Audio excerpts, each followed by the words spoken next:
দেখ আমার গার্লফ্রেন্ড কত সুন্দর শাড়ি পরে কত। আমার গান কত সুন্দর দেখ এই যে দেখ। আরে ভাই কোথায় প্রিন্স মামুনের বউ আর কোথায় শাবনূর, এটি খাওয়া নাই রে ভাই। বিশ্ব সুন্দর এটা দেখ দেখ। রাত ভাই তোর চোখ আছে, আমার গার্লফ্রেন্ড বেশি সুন্দর, তুই চোখ তাহলে আর কইতি না যে তোর গার্লফ্রেন্ড বেশি সুন্দর। হ তোরে কইছে আমার গাছে সবথেকে বেশি সুন্দর, তোরটা তো কল্যার তরকারি। হ্যাঁ হ্যাঁ আমার গাছে বেশি সুন্দর।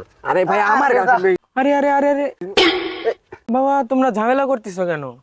চাচা আরে দেখেন না আমার গাছে বেশি সুন্দর। চাচা আপনি একটু দেখেন কার গার্লফ্রেন্ড বেশি সুন্দর, ওরটা না আমারটা। বাবা এটা গার্লফ্রেন্ড বানানোর বয়স না, এটা পড়ালেখা করার বয়স, যাও পড়ালেখা করো। আরে চাচা জ্ঞান কম দেন, দেখে কোলে কোন না কোলে জান এখান থেকে। আচ্ছা তাহলে দেখাও। এ যা তোর ডাকে দেখা যা। চাচা, এই দেখেন এটা তোমার মেয়ে? দেখছেন চাচা কতটা হারামি, আগে জানলে বন্ধুই বানাতাম না। এ দেখেন আমার গার্লফ্রেন্ড। এই, এটা তোমার বউ?